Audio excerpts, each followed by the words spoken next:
mengapa kau tinggalkan aku? Untuk pemimpin biduan, menurut lagu Rusa di Kala Fajar, Mazmur Daud. Allahku, Allahku, mengapa engkau meninggalkan aku? Aku berseru, tetapi engkau tetap jauh dan tidak menolong aku. Allahku, aku berseru-seru pada waktu siang, tetapi engkau tidak menjawab. Dan pada waktu malam, tetapi tidak juga aku tenang. Padahal engkaulah yang kudus, yang bersemayam di atas puji-pujian orang Israel. Kepadamu, nenek moyang kami percaya. Mereka percaya dan engkau meluputkan mereka. Kepadamu mereka berseru-seru dan mereka terluput. Kepadamu mereka percaya dan mereka tidak mendapat malu. Tetapi aku ini ulat dan bukan orang, celah bagi manusia, dihina oleh orang banyak. Semua yang melihat aku mengolok-olok aku. Mereka mencibirkan bibirnya, menggelengkan kepalanya. Ia menyerah kepada Tuhan. Biarlah Dia yang meluputkannya. Biarlah Dia yang melepaskannya. Bukankah Dia berkenan kepadanya? Ya, Engkau yang mengeluarkan aku dari kandungan. Engkau yang membuat aku aman pada dada ibuku. Kepadamu, aku diserahkan sejak aku lahir. Sejak dalam kandungan ibuku, Engkaulah Allahku. Yohanes Pembaptis. Inilah permulaan Injil tentang Yesus Kristus, Anak Allah, seperti ada tertulis dalam kitab Nabi Yesaya. Lihatlah, aku menyuruh utusanku mendahului engkau. Ia akan mempersiapkan jalan bagimu. Ada suara orang yang berseru-seru di padang gurun, persiapkanlah jalan untuk Tuhan, luruskanlah jalan baginya. Demikianlah Yohanes Pembaptis tampil di padang gurun dan menyerukan, bertobatlah dan berilah dirimu dibaptis, dan Allah akan mengampuni dosamu. Lalu datanglah kepadanya orang-orang dari seluruh daerah Yudea dan semua penduduk Yerusalem, dan sambil mengaku dosanya, mereka dibaptis di sungai Yordan. Yohanes memakai jubah bulu unta dan ikat pinggang kulit, dan makanannya belalang dan madu hutan. Inilah yang diberitakannya, sesudah aku akan datang Ia yang lebih berkuasa daripadaku. Membungkuk dan membuka tali kasutnya pun aku tidak layak. Aku membaptis kamu dengan air, tetapi Ia akan membaptis kamu dengan Roh Kudus. Yesus dibaptis Yohanes. Pada waktu itu datanglah Yesus dari Nazaret di tanah Galilea, dan Ia dibaptis di sungai Yordan oleh Yohanes. Pada saat Ia keluar dari air, Ia melihat langit terkoyak, dan roh seperti burung merpati turun ke atasnya. Lalu terdengarlah suara dari surga, Engkaulah anakku yang kukasihi, kepadamulah aku berkenan. Pencobaan di padang gurun. Segera sesudah itu roh memimpin dia ke padang gurun. Di padang gurun itu, ia tinggal 40 hari lamanya. Dicobai oleh iblis. Ia berada di sana di antara binatang-binatang liar, dan malaikat-malaikat melayani dia. Yesus tampil di Galilea. Sesudah Yohanes ditangkap, datanglah Yesus ke Galilea, memberitakan Injil Allah. Katanya, waktunya telah genap, kerajaan Allah sudah dekat. Bertobatlah dan percayalah kepada Injil. Yesus memanggil murid-murid yang pertama. Ketika Yesus sedang berjalan menyusur danau Galilea, Ia melihat Simon dan Andreas, saudara Simon. Mereka sedang menebarkan jala di danau, sebab mereka penjala ikan. Yesus berkata kepada mereka, "Mari, ikutlah aku, dan kamu akan kujadikan penjala manusia." Lalu mereka pun segera meninggalkan jalannya dan mengikuti Dia. Dan setelah Yesus meneruskan perjalanannya sedikit lagi, dilihatnya Yakobus anak Zebedeus dan Yohanes saudaranya sedang membereskan jala di dalam perahu. Yesus segera memanggil mereka dan mereka meninggalkan ayahnya, Zebedeus, di dalam perahu bersama orang-orang upahannya, lalu mengikuti Dia. Yesus dalam rumah ibadat di Kapernaum. Mereka tiba di Kapernaum setelah hari Sabat mulai. Yesus segera masuk ke dalam rumah ibadat dan mengajar. Mereka takjub mendengar pengajarannya, sebab Ia mengajar mereka sebagai orang yang berkuasa, tidak seperti ahli-ahli Taurat. Pada waktu itu di dalam rumah ibadat itu, ada seorang yang kerasukan roh jahat. Orang itu berteriak, "Apa urusanmu dengan kami, hai Yesus orang Nazaret?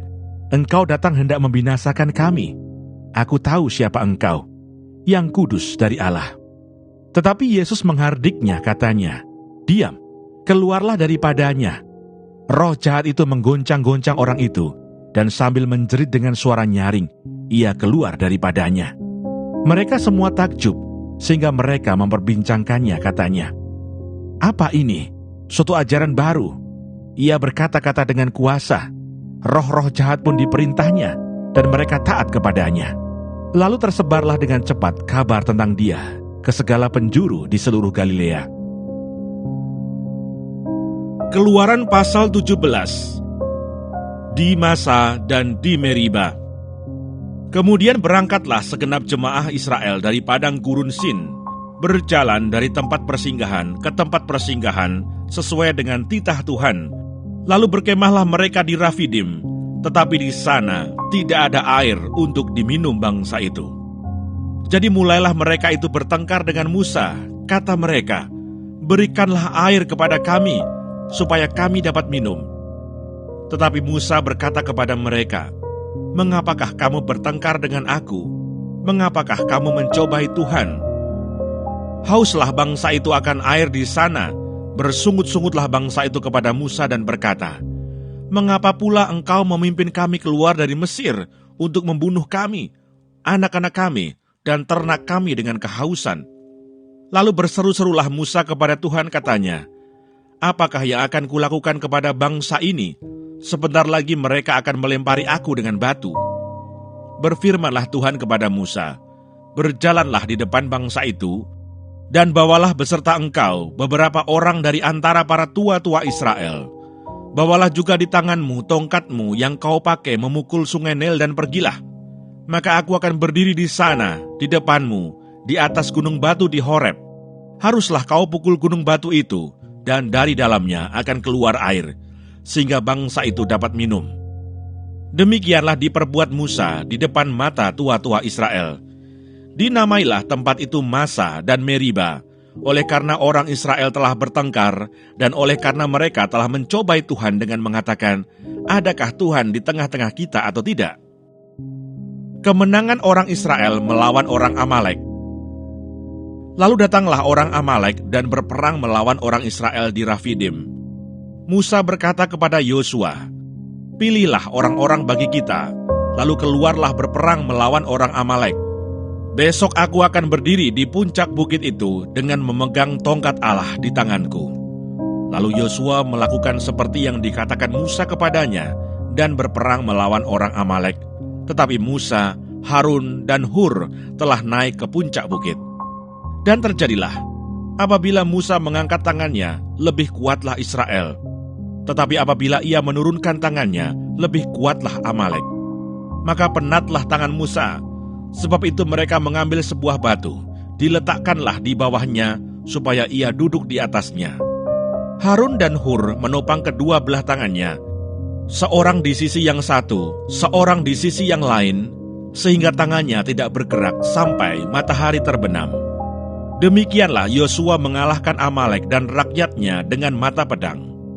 Kemudian berfirmanlah Tuhan kepada Musa, "Tuliskanlah semuanya ini dalam sebuah kitab sebagai tanda peringatan, dan ingatkanlah ke telinga Yosua, bahwa aku akan menghapuskan sama sekali ingatan kepada Amalek dari kolong langit." Lalu Musa mendirikan sebuah mezbah dan menamainya, "Tuhanlah panji-panjiku." Ia berkata, "Tangan di atas panji-panji Tuhan, Tuhan berperang melawan Amalek turun-temurun."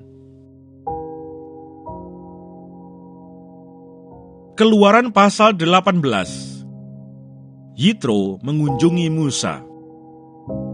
Kedengaranlah kepada Yitro, imam di Midian, mertua Musa, segala yang dilakukan Allah kepada Musa dan kepada Israel umatnya, yakni bahwa Tuhan telah membawa orang Israel keluar dari Mesir. Lalu Yitro mertua Musa membawa serta Sipora istri Musa yang dahulu disuruh Musa pulang, dan kedua anak laki-laki Sipora, yang seorang bernama Gersom, sebab kata Musa, "Aku telah menjadi seorang pendatang di negeri asing." Dan yang seorang lagi bernama Eliezer, sebab katanya, Allah Bapakku adalah penolongku dan telah menyelamatkan aku dari pedang Firaun. Ketika Yitro, mertua Musa beserta anak-anak dan istri Musa sampai kepadanya di padang gurun, tempat ia berkemah dekat gunung Allah, disuruhnyalah mengatakan kepada Musa, "Aku mertuamu Yitro, datang kepadamu membawa istrimu beserta kedua anaknya."